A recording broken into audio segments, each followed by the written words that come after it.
A noite de dezembro caía sobre a cidade como um manto de veludo escuro, salpicado de luzes douradas, que piscavam nas vitrines decoradas para as festividades de fim de ano. O frio cortante do inverno transformava cada expiração em pequenas nuvens de vapor, e o vento que descia das montanhas distantes carregava consigo aquele aroma peculiar de neve que ainda não havia caído, mas que anunciava sua chegada iminente.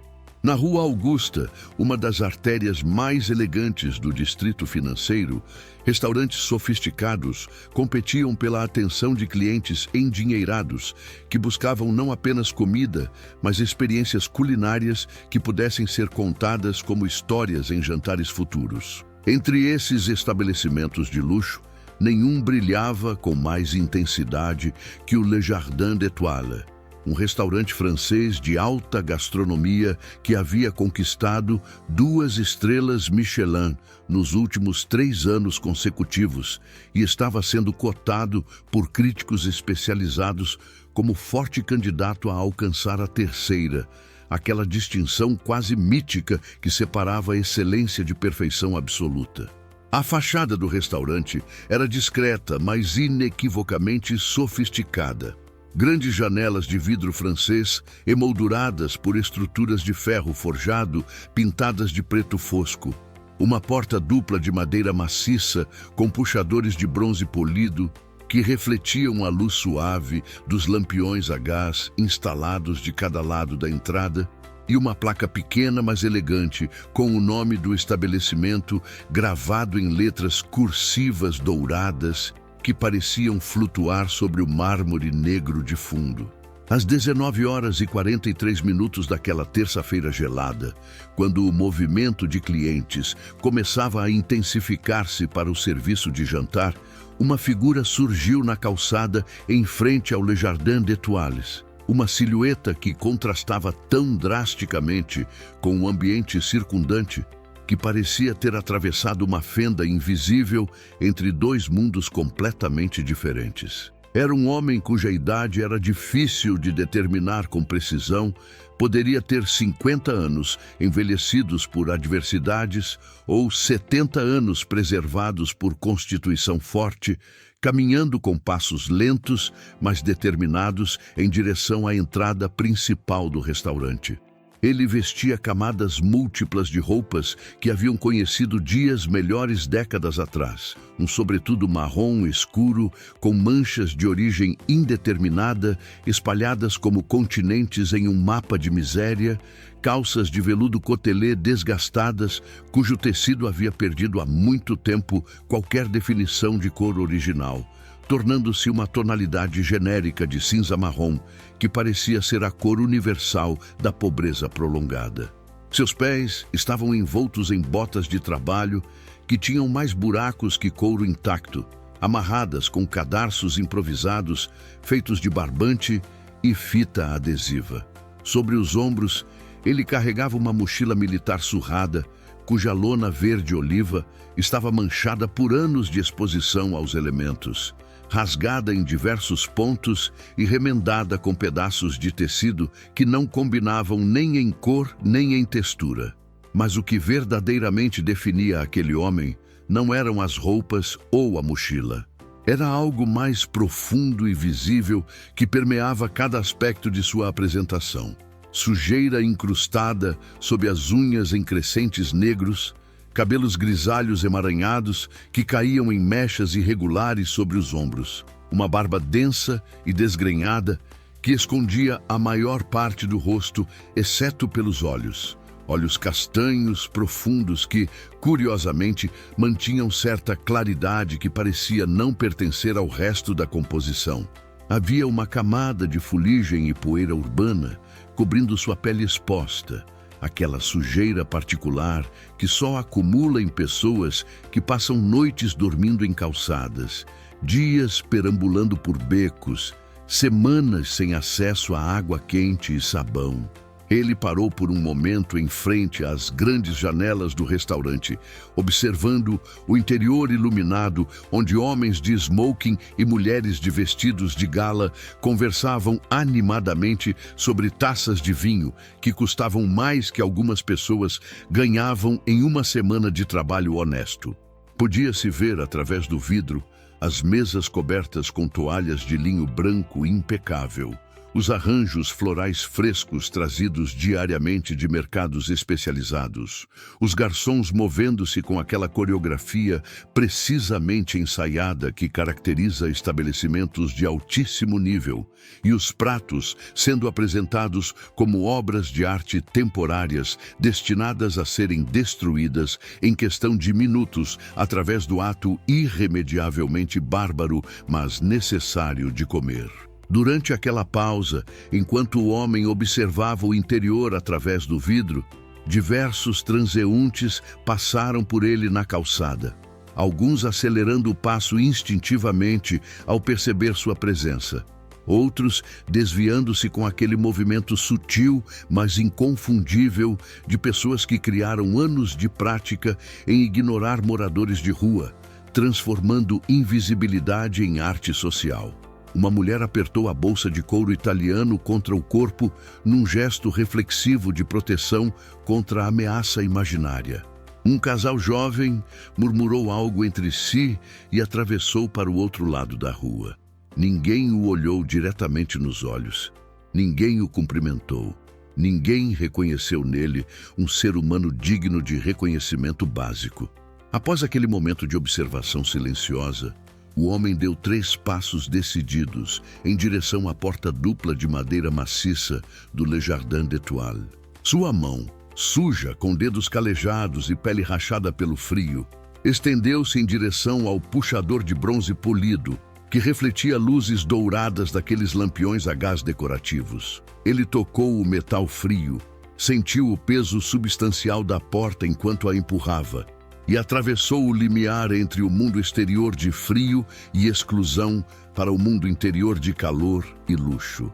O efeito foi imediato e dramático. O maître, que estava posicionado estrategicamente próximo à entrada, um homem de aproximadamente 40 anos, chamado Philippe Laurent, vestindo smoking impecável, com gravata borboleta perfeitamente alinhada e cabelos escuros penteados para trás, com gel aromático importado, virou-se ao ouvir o som característico da porta abrindo e preparou-se para receber mais um cliente endinheirado com o sorriso profissional que havia aperfeiçoado ao longo de 15 anos, trabalhando em estabelecimentos de elite. Mas seu sorriso congelou no meio do caminho quando seus olhos registraram a aparência do recém-chegado.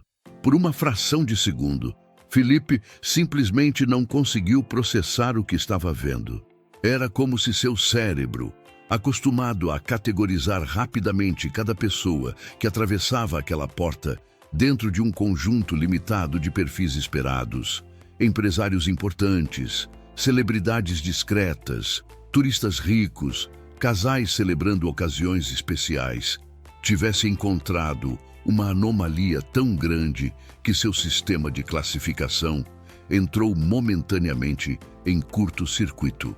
Depois daquela pausa imperceptível, o treinamento profissional retomou o controle.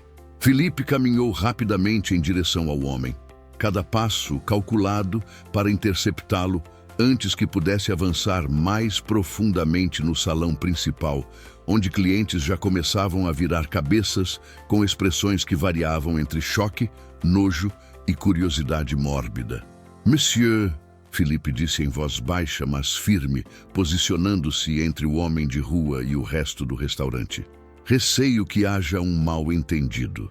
Este é um estabelecimento privado que requer reserva prévia e, bem...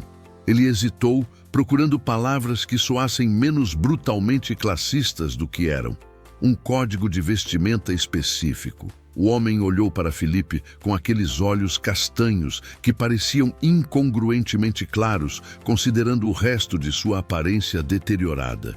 Ele não disse nada por um momento, apenas observou o maître com atenção calma, que sugeria que estava realmente ouvindo e processando as palavras, não apenas esperando sua vez de responder. Entendo o código de vestimenta, o homem finalmente falou, e sua voz revelou uma surpresa adicional. Não era a voz rouca e danificada que se esperaria de alguém que passava noites expostas ao frio e dias sem acesso adequado à água. Era uma voz surpreendentemente clara, educada, com dicção precisa que sugeria educação formal em algum ponto distante do passado. Não vim aqui para jantar entre seus clientes. Vim com um propósito específico. Preciso falar com o chefe executivo. Felipe piscou, momentaneamente desconcertado pela resposta. Na maioria das vezes, quando pessoas em situação de rua entravam em estabelecimentos como aquele, o que felizmente era raro graças a seguranças discretos que normalmente interceptavam antes mesmo que chegassem à porta, elas estavam pedindo dinheiro, comida ou simplesmente buscando calor temporário. Mas pedir especificamente para falar com o chefe, isso era incomum.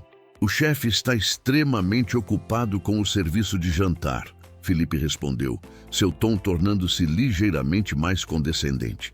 Se o senhor está procurando emprego ou oportunidades, sugiro que retorne durante horário comercial de segunda-feira com um currículo apropriado e... Não estou procurando emprego. O homem interrompeu gentilmente, mas com firmeza. Preciso entregar algo pessoalmente ao chefe Thomas Bergeron. É uma questão de extrema importância pessoal. A menção do nome completo do chefe fez Felipe pausar novamente. A maioria das pessoas, mesmo clientes regulares, referiam-se ao chefe simplesmente como chefe Thomas, ou às vezes chefe Bergeron, em contextos mais formais. Mas usar o nome completo sugeria algum nível de familiaridade ou conhecimento prévio que não se alinhava com as aparências. Enquanto Felipe considerava como proceder, dois garçons que estavam próximos trocaram olhares significativos. Um deles, um jovem chamado Antoine, de talvez 25 anos recém-saído de escola de hospitalidade e ainda carregando aquela arrogância particular de quem acredita que trabalhar em estabelecimento prestigioso automaticamente confere prestígio pessoal. Murmurou algo para seu colega que incluiu a palavra vagabundo, dita baixinho, mas não baixinho o suficiente para não ser ouvida. O homem ouviu. Seus olhos se moveram brevemente na direção de Antoine, registrando o comentário sem reagir emocionalmente, sem raiva visível, sem vergonha aparente, apenas aquele reconhecimento calmo de quem já escutou epítetos similares tantas vezes que eles perderam poder de ferir. Escute, Felipe disse, sua paciência profissional começando a desgastar-se sob a pressão de uma situação que estava atraindo a atenção indesejada de clientes. Ele podia ver do canto do olho uma mulher de vestido Chanel fotografando discretamente com seu celular, provavelmente já compondo em sua mente a postagem de mídia social sobre a experiência bizarra que teve em restaurantes supostamente de primeira classe. Não posso simplesmente interromper o chefe durante serviço. Ele está coordenando uma cozinha inteira. Se o senhor realmente precisa falar com ele, deixe uma mensagem comigo e eu garantirei que... Vá até a cozinha. O homem disse com voz que mantinha aquela mesma calma inabalável. E diga ao chefe Thomas Bergeron que Marcel Fontaine está aqui. Apenas isso. Marcel Fontaine. Ele vai querer me ver. Felipe abriu a boca para objetar novamente, mas algo na maneira como o homem falou aquele nome, Marcel Fontaine, com aquela combinação particular de dignidade e certeza absoluta, fez o maître hesitar. Havia risco calculado aqui. Se ele simplesmente expulsasse o homem e depois descobrisse que havia alguma conexão legítima com o chefe que ele havia ignorado, poderia haver consequências profissionais. Mas se ele interrompesse o chefe durante um dos momentos mais críticos do serviço de jantar, com o que acabaria sendo um pedido absurdo de um mendigo delirante, a decisão foi tomada por ele quando a porta da cozinha se abriu e uma figura emergiu, carregando uma bandeja vazia. Era o sous-chefe, Claude Moreau. um homem de 38 anos, que trabalhava ao lado de Thomas Bergeron há quase uma década.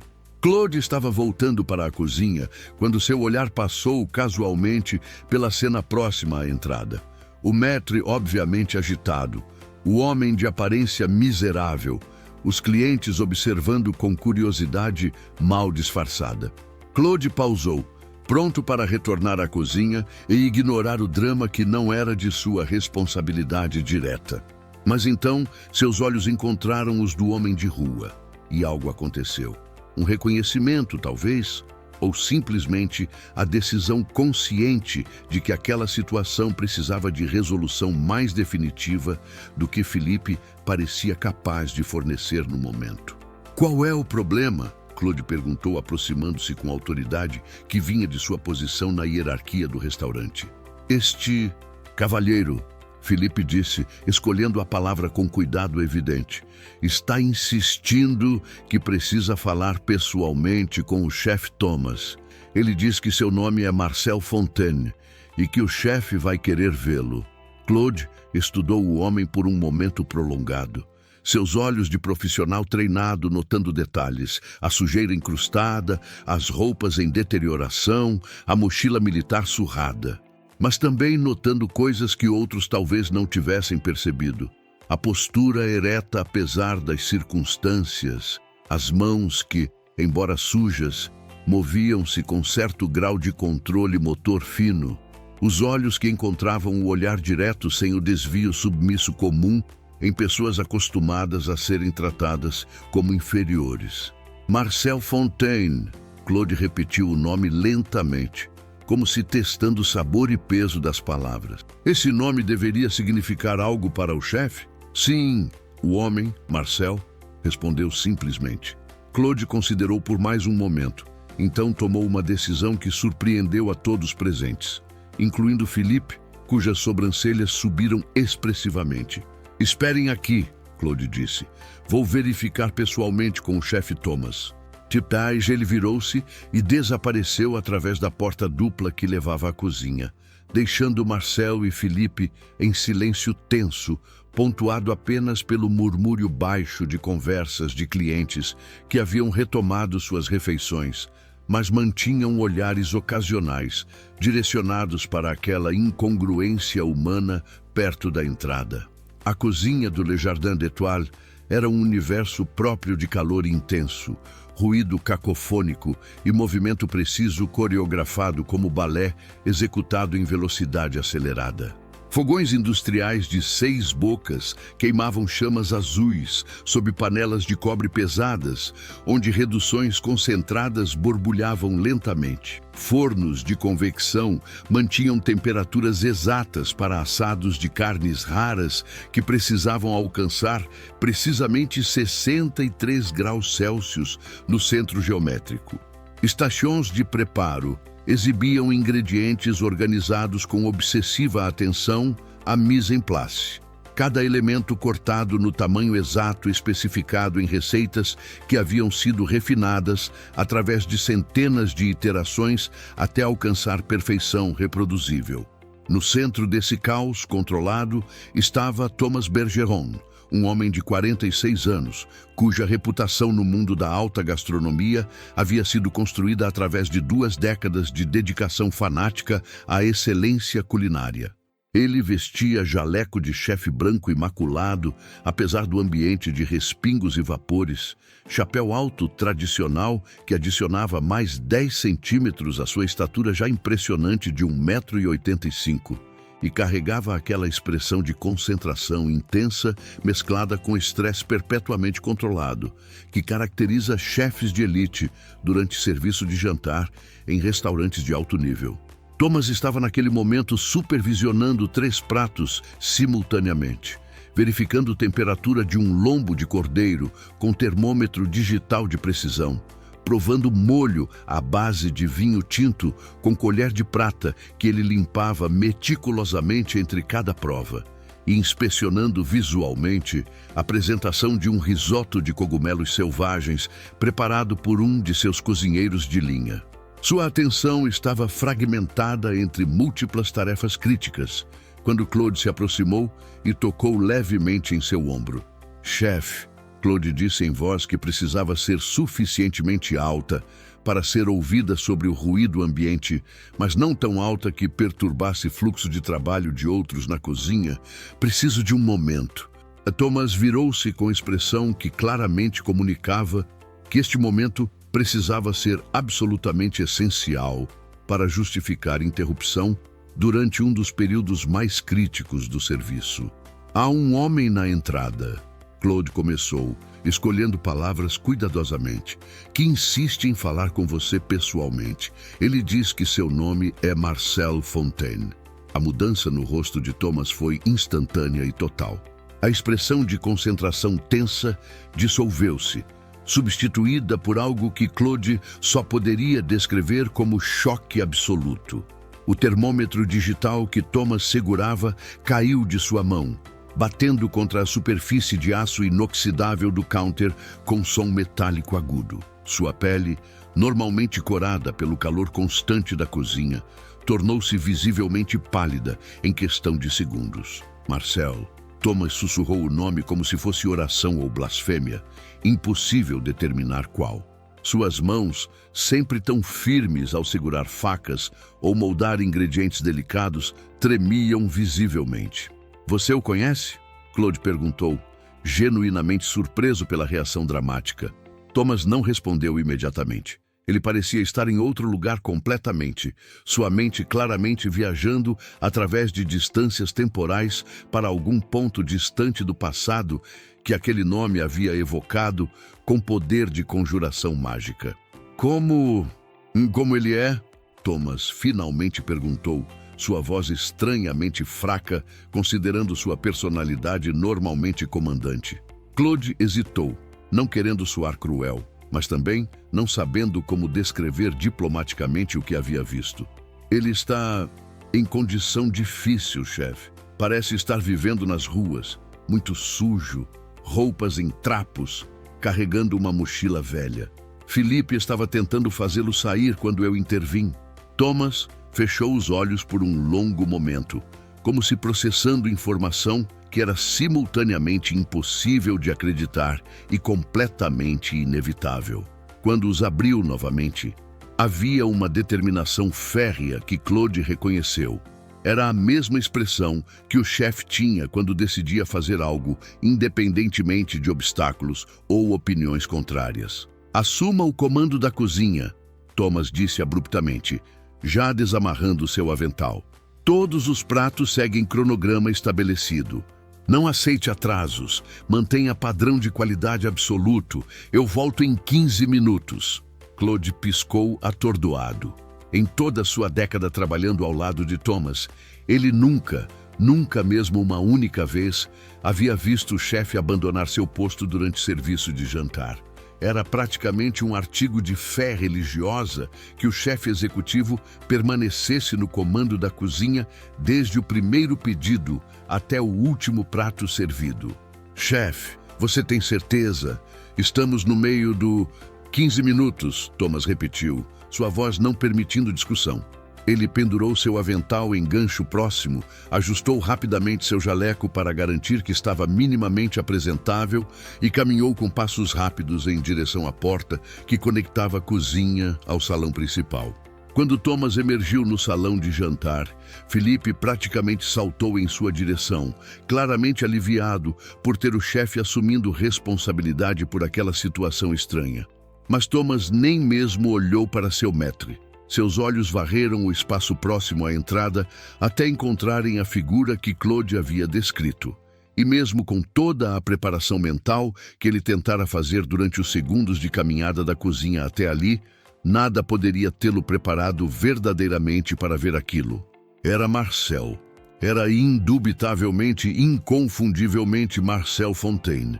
27 anos mais velho, transformado quase além de reconhecimento por décadas de vida dura que haviam esculpido seu rosto e corpo de maneiras que beleza e juventude nunca sobrevivem intactas. Mas era ele. Thomas podia ver isso nos olhos.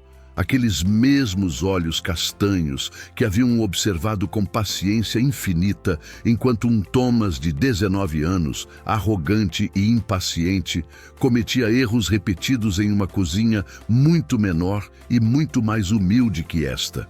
Thomas atravessou o salão sem perceber clientes observando com curiosidade, sem registrar Philippe, tentando murmurar explicações ou desculpas, sem sentir nada, exceto a gravidade emocional daquele momento, puxando-o em direção àquele homem que parecia ter ressurgido de um passado que Thomas havia simultaneamente tentado honrar e esquecer.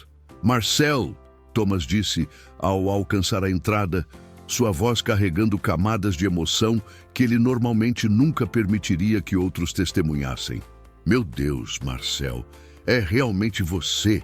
Marcel sorriu.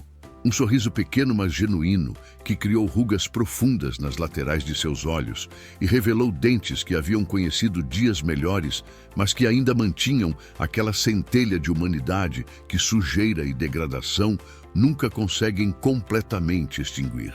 "Olá, Thomas", Marcel disse simplesmente, como se tivessem se encontrado ontem, em vez de quase 3 décadas atrás. "Você cresceu."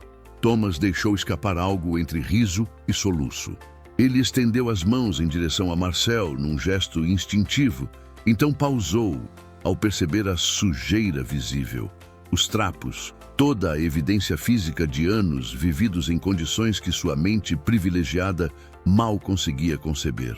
Mas então, algo dentro dele, algo que Marcel mesmo havia plantado décadas atrás, superou aquele momento de hesitação burguesa e Thomas puxou Marcel em um abraço completo e sem reservas, que ignorou completamente o fato de que estava arruinando seu jaleco branco imaculado com manchas de origem indeterminada. Philippe assistiu com boca aberta. Antoine, o garçom que havia murmurado "vagabundo" minutos atrás, sentiu seu rosto queimar de vergonha. Clientes observavam a cena com expressões variando entre confusão total e curiosidade fascinada. Thomas finalmente se afastou do abraço, mantendo as mãos nos ombros de Marcel, como se temesse que ele pudesse desaparecer-se solto. "O que aconteceu com você?" Thomas perguntou, sua voz quebrada por emoção crua. "Onde você esteve todos esses anos?" "Eu tentei encontrá-lo, Marcel. Deus é testemunha, eu tentei. Depois que aquele pequeno bistrô fechou e você desapareceu, eu procurei por toda parte.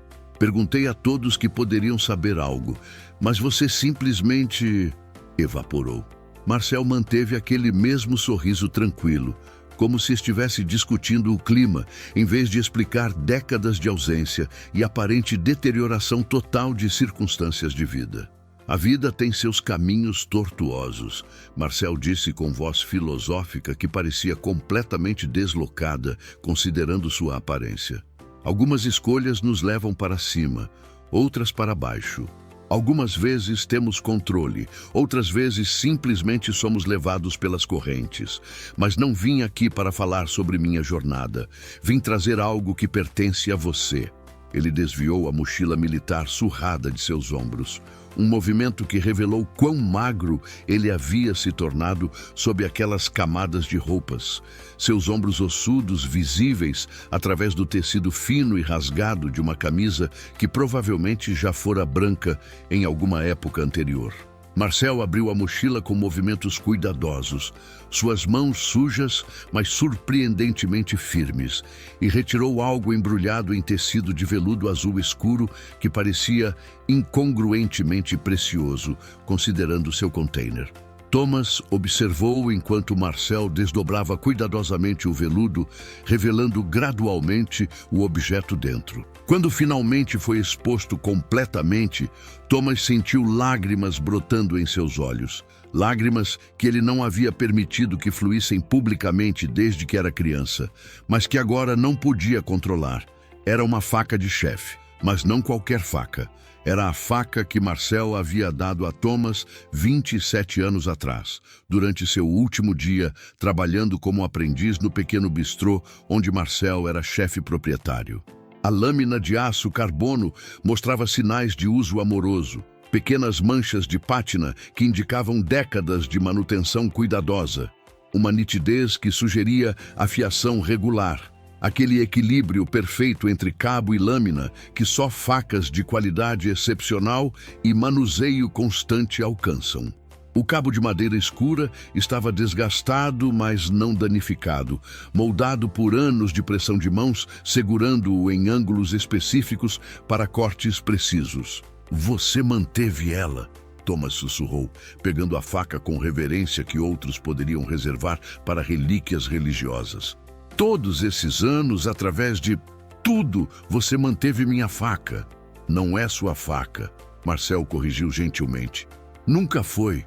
Eu a dei a você naquele último dia, lembra? Disse que todo chefe verdadeiro precisa de ferramentas que carregam história e significado, não apenas instrumentos anônimos comprados em lojas de suprimentos. Esta faca foi minha quando eu era jovem, dada a mim por meu próprio mentor, e então passou para você. Torna-se sua através de uso, através de prática, através das milhares de refeições que você prepara com ela, transformando ingredientes brutos em arte culinária." Thomas girou a faca lentamente, memórias fluindo como vinho derramado de garrafa quebrada. Ele lembrou do dia que recebeu esta faca. Tinha 19 anos, arrogante como apenas jovens inexperientes podem ser, cheio de teorias sobre culinária que havia aprendido em livros, mas não testado através da humilhação diária de fracasso após fracasso que verdadeiro aprendizado requer. Tinha ido trabalhar para Marcel quase por acidente, precisando de emprego temporário enquanto esperava vaga em escola culinária prestigiosa que havia aplicado. O pequeno bistrô de Marcel, La Petite Étoile, chamava-se A Pequena Estrela. Ficava em um bairro trabalhador, na periferia da cidade, servindo comida honesta a preços acessíveis para pessoas que trabalhavam com suas mãos e precisavam de calorias substanciais, não apresentações artísticas em pratos de porcelana cara.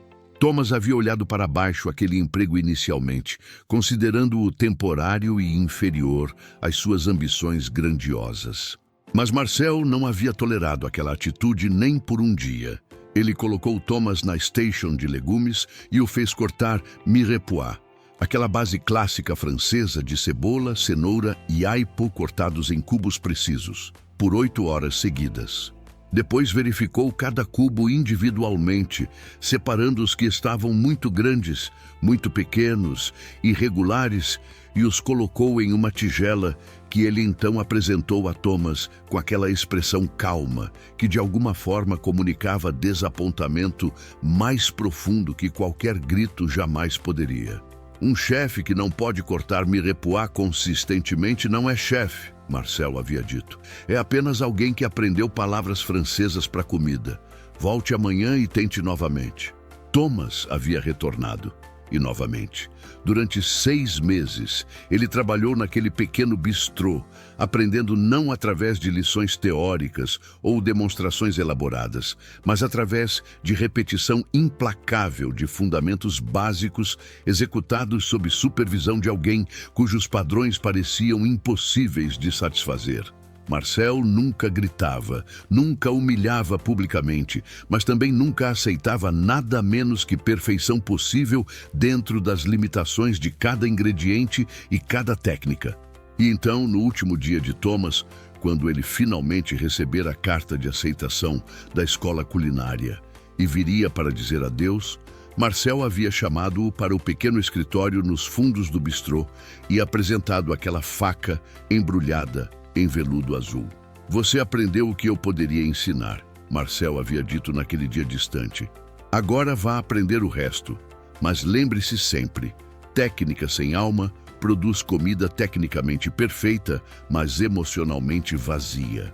A verdadeira arte culinária vem de cozinhar com honestidade, de servir pessoas em vez de impressionar críticos, de lembrar que cada prato que você prepara se tornará parte literalmente do corpo de alguém. Isso é responsabilidade sagrada." Thomas havia levado aquelas palavras consigo para a escola culinária, depois para estágios em restaurantes estrelados pela Europa, eventualmente para posições cada vez mais prestigiadas que culminaram em abrir seu próprio estabelecimento. Mas em algum lugar ao longo dessa jornada de sucesso crescente, ele havia deixado a faca de Marcel para trás. Não fisicamente. Ele sabia exatamente onde estava, guardada cuidadosamente em casa, ocasionalmente retirada para lembranças nostálgicas, mas nunca usada profissionalmente. Ele havia adquirido facas japonesas feitas por mestres cuteleiros, cujos nomes carregavam peso em círculos culinários, facas alemãs forjadas com técnicas centenárias, facas customizadas criadas especificamente para suas mãos e estilo de corte. E, metaforicamente, também havia deixado para trás. As palavras de Marcel sobre cozinhar com honestidade e servir pessoas haviam sido gradualmente sufocadas por pressões de críticos, estrelas Michelin, clientes esperando experiências que pudessem fotografar para Instagram em vez de simplesmente apreciar. Sem perceber, Thomas havia se tornado exatamente o tipo de chefe que Marcel havia sutilmente alertado contra. Tecnicamente brilhante, mas cada vez mais desconectado daquele propósito fundamental de nutrir seres humanos em vez de alimentar egos. Marcel, Thomas disse, sua voz embargada, você não deveria ter mantido isso. Você poderia ter vendido. Facas como esta valem dinheiro considerável para colecionadores. Você poderia ter usado o dinheiro para o quê? Marcel interrompeu gentilmente, gesticulando para si mesmo com sorriso irônico. Comprar roupas limpas, alugar apartamento. Thomas, você ainda não entende? Esta faca nunca foi sobre valor monetário. É sobre linhagem, sobre transferência de conhecimento de geração para geração, sobre lembrar de onde viemos e por que escolhemos este caminho difícil de preparar comida para outro. Felipe, ainda observando a cena com confusão crescente, finalmente encontrou coragem para intervir. Chefe Thomas, ele disse hesitantemente, os clientes estão ficando um pouco inquietos com a situação. Talvez fosse melhor continuar esta conversa em local mais privado. Thomas virou-se para seu maître e Felipe recuou instintivamente diante da intensidade em seus olhos. Os clientes podem esperar 5 minutos adicionais. Thomas disse com autoridade que não permitia questionamento. Então, voltando-se para Marcel, você vai jantar comigo, agora. Não aceito recusa. Marcel balançou a cabeça gentilmente. Thomas, olhe para mim. Eu não posso entrar em seu restaurante bonito vestido assim. Não seria apropriado. Apropriado? Thomas quase gritou, sua voz carregando frustração que vinha de lugares profundos que ele próprio não compreendia completamente. Você está me dando lições sobre o que é apropriado? Marcel, você é a única razão que eu estou aqui. Tudo que eu construí começou naquele bistrô pequeno, onde você teve paciência de ensinar um garoto arrogante que pensava saber tudo, mas não sabia nada. Ele virou-se abruptamente para Felipe. Prepare a mesa privativa nos fundos, aquela que reservamos para ocasiões especiais. Vinho da reserva pessoal. Eu mesmo vou preparar o jantar. Mas, chefe, Felipe protestou fracamente. Você não pode abandonar a cozinha durante... Claude está no comando, Thomas interrompeu. Ele é perfeitamente capaz. E se surgir qualquer problema que ele não possa resolver, então talvez seja a hora de questionar se estou delegando adequadamente. Ele pausou. Então adicionou com voz mais suave, mas não menos firme. Esta não é negociável, Felipe. Prepare a mesa. Felipe assentiu e saiu rapidamente, mais aliviado por ter clara direção do que feliz com as implicações da situação. Thomas guiou Marcel através do salão de jantar, consciente de cada olhar, cada sussurro, cada cliente virando cabeça para observar o chefe executivo de restaurante 2 estrelas, Michelin, escoltando pessoalmente um homem em situação de rua para a área VIP. Ele não se importou. Ou mais precisamente, Decidiu ativamente não se importar, porque havia coisas mais importantes que aparências e opiniões de estranhos ricos. A sala privativa era pequena, mas esquisitamente decorada. Capacidade para 8 pessoas ao redor de mesa de mogno polido, paredes cobertas com papel de parede francês vintage, em tons de dourado e creme, iluminação suave de lustre Swarovski que parecia flutuar no ar como constelação cristalina. Marcel pausou na entrada, claramente desconfortável com a dissonância entre aquele espaço de luxo e sua própria aparência deteriorada. "Sente-se", Thomas disse gentilmente, puxando uma cadeira. "Por favor." Marcel hesitou por mais um momento, então obedeceu, sentando-se cuidadosamente como se temesse sujar o estofamento de veludo bordô. "Vou preparar algo especial", Thomas disse. Algo que você me ensinou a fazer, na verdade. Lembra daquele cassoulet que você fazia nos dias frios de inverno, com linguiça caseira e feijão branco cozido lentamente por horas? Um sorriso atravessou o rosto de Marcel. O primeiro sorriso genuinamente largo que Thomas havia visto, revelando alegria que sobreviveu apesar de tudo. "Você ainda se lembra dessa receita?"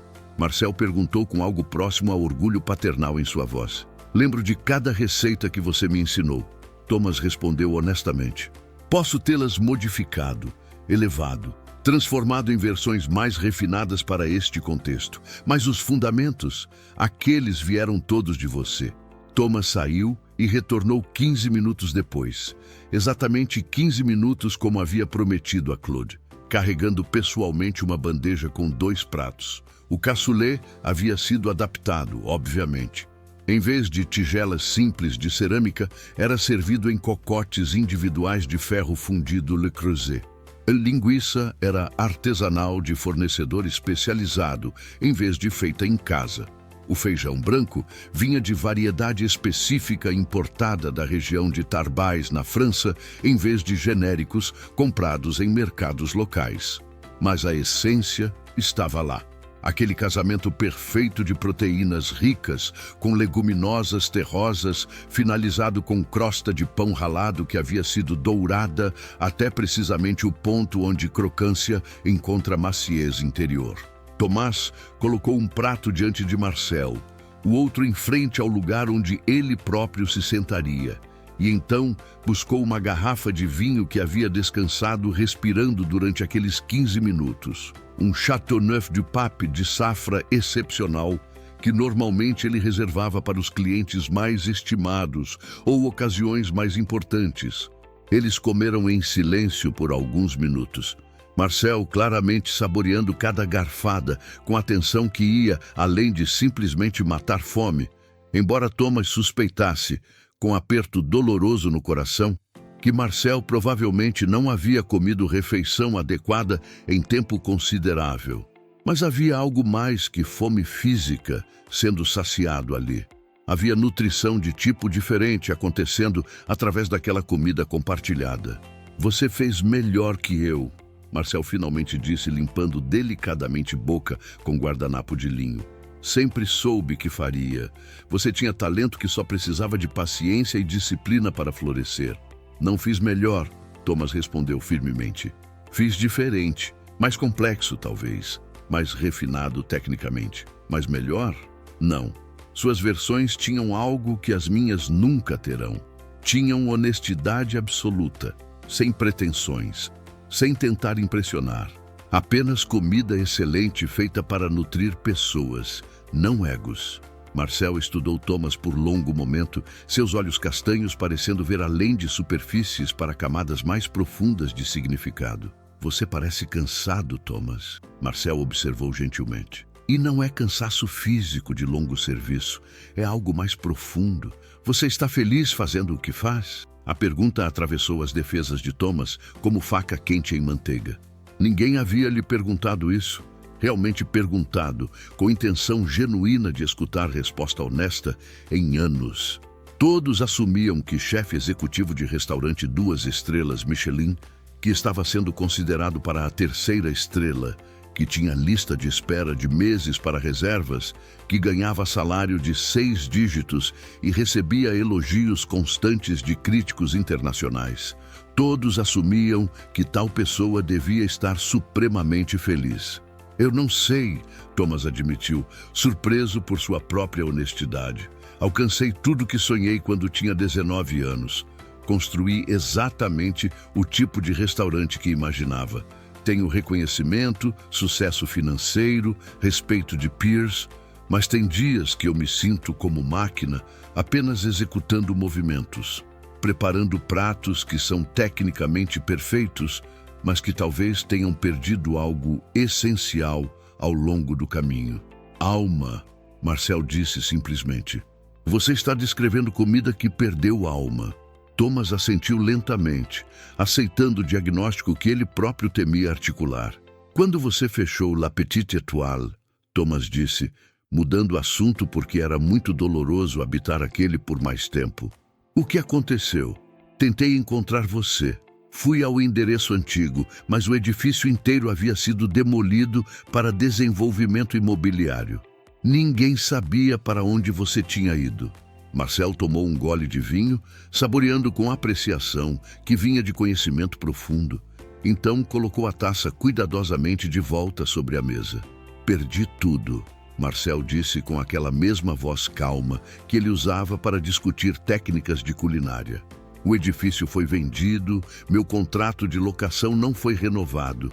Tentei encontrar novo local, mas os custos de iniciar de novo eram impossíveis.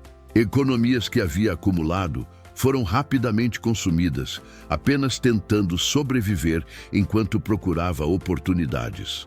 Apliquei para posições em outros restaurantes, mas eu já estava ficando velho para a cozinha comercial.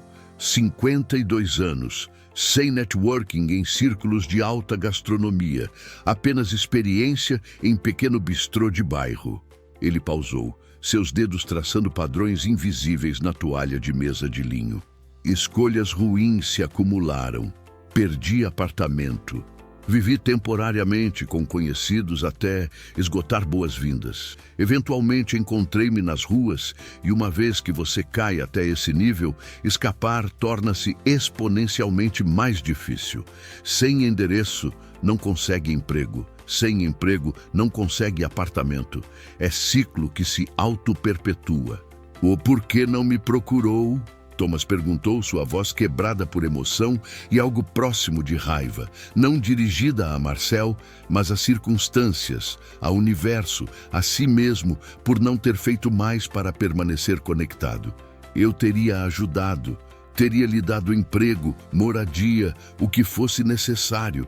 Marcel sorriu aquele sorriso tranquilo que carregava camadas de sabedoria que Thomas estava apenas começando a desembalar.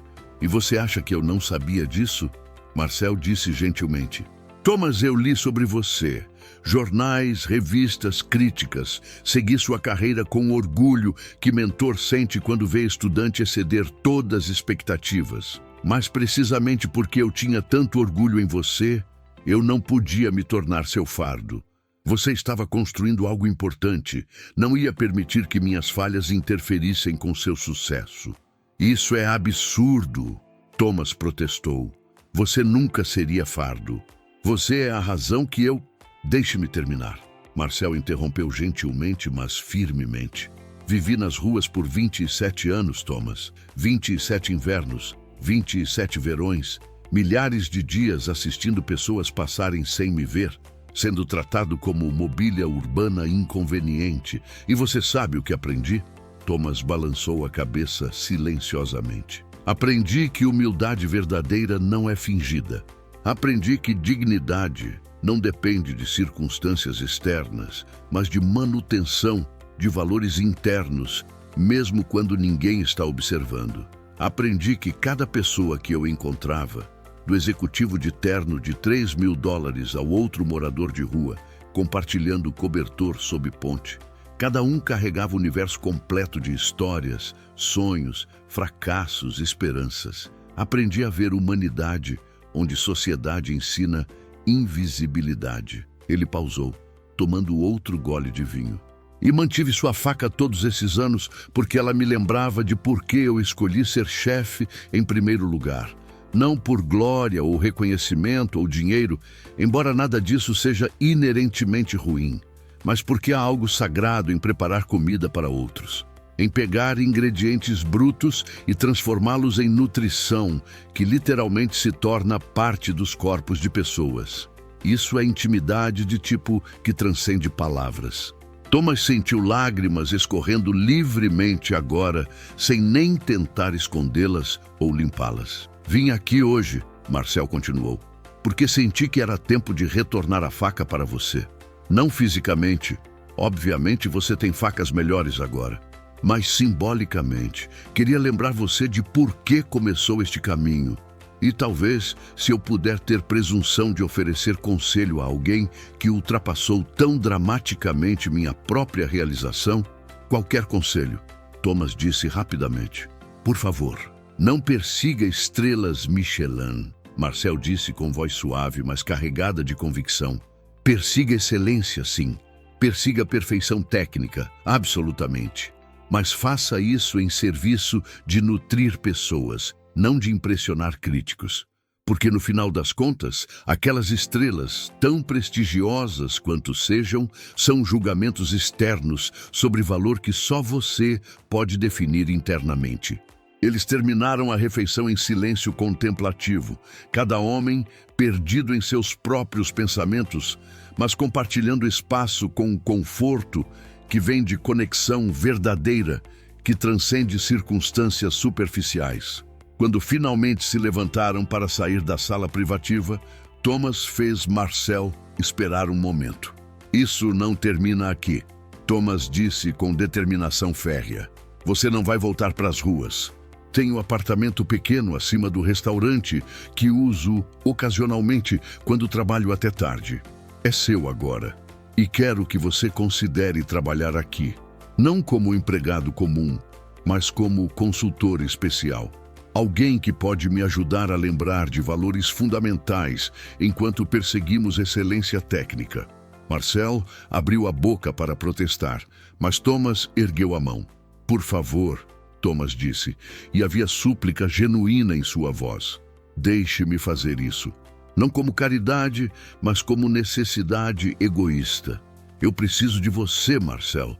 Preciso de alguém que se importa mais com comida ter alma do que com merecer estrelas. Marcel estudou Thomas por longo momento. Então, finalmente assentiu.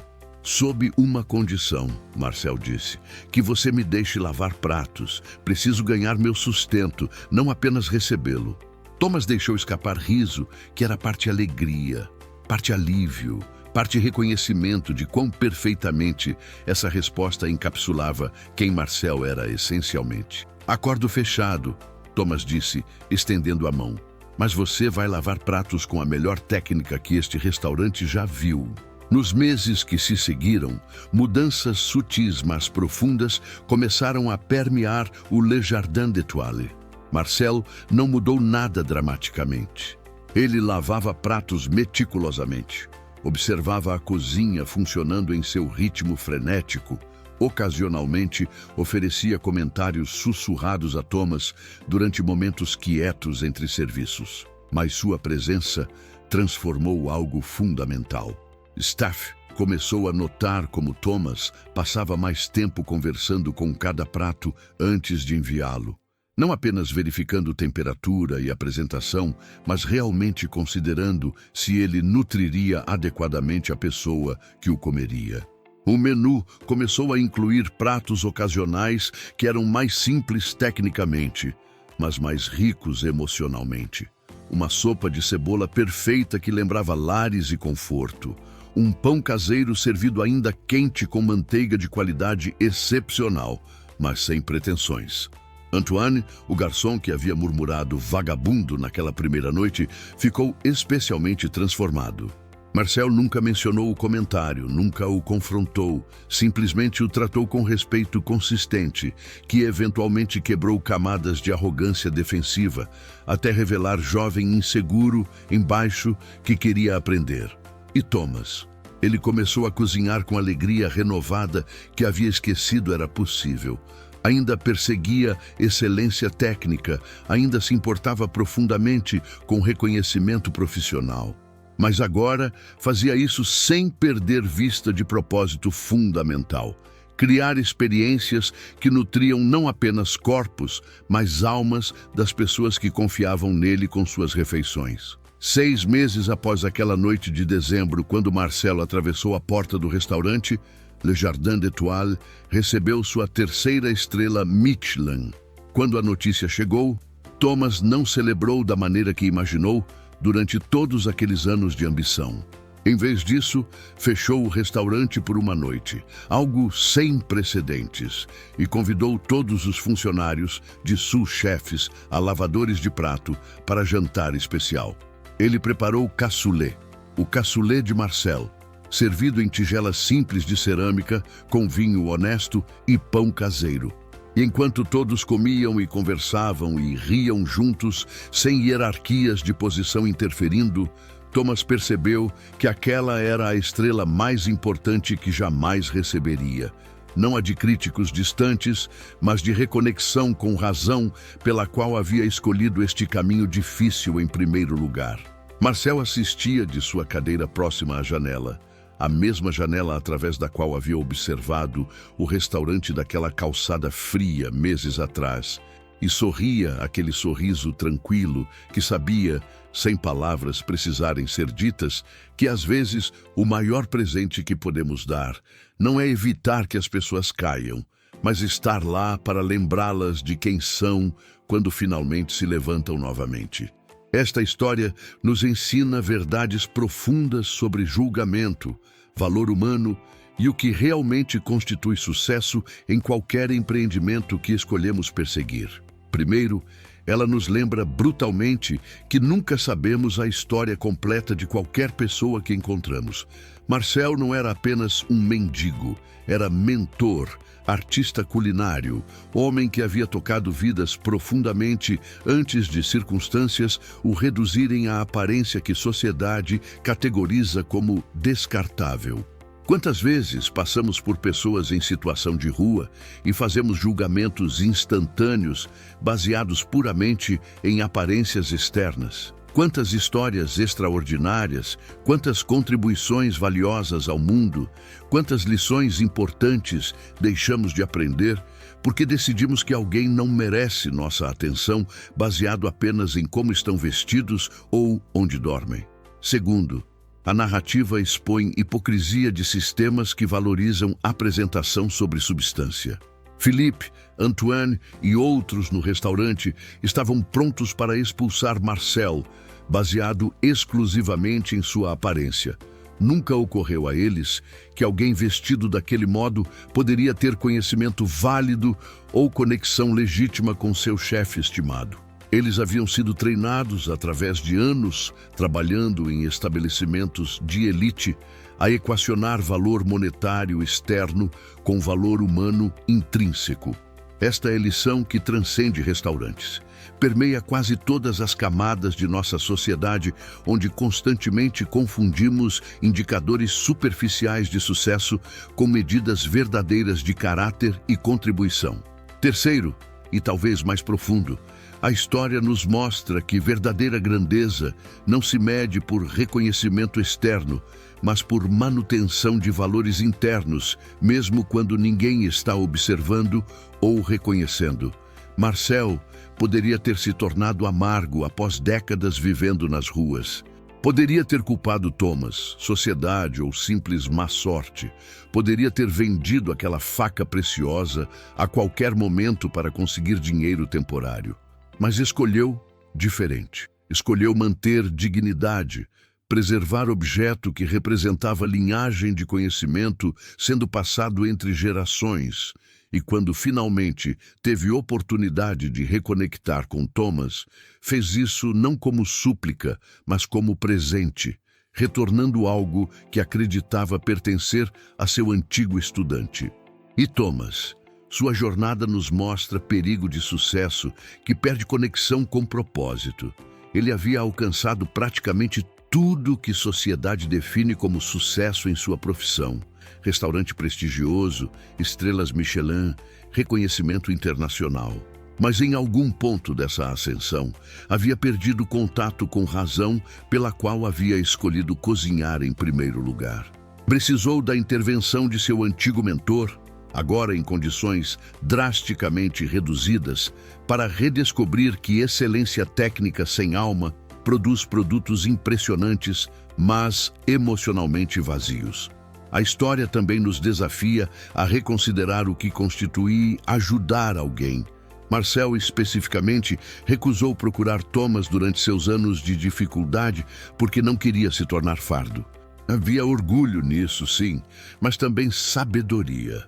Compreensão de que verdadeiras relações de mentoria não se baseiam em dependência, mas em transferência de conhecimento que permite estudante eventualmente exceder professor.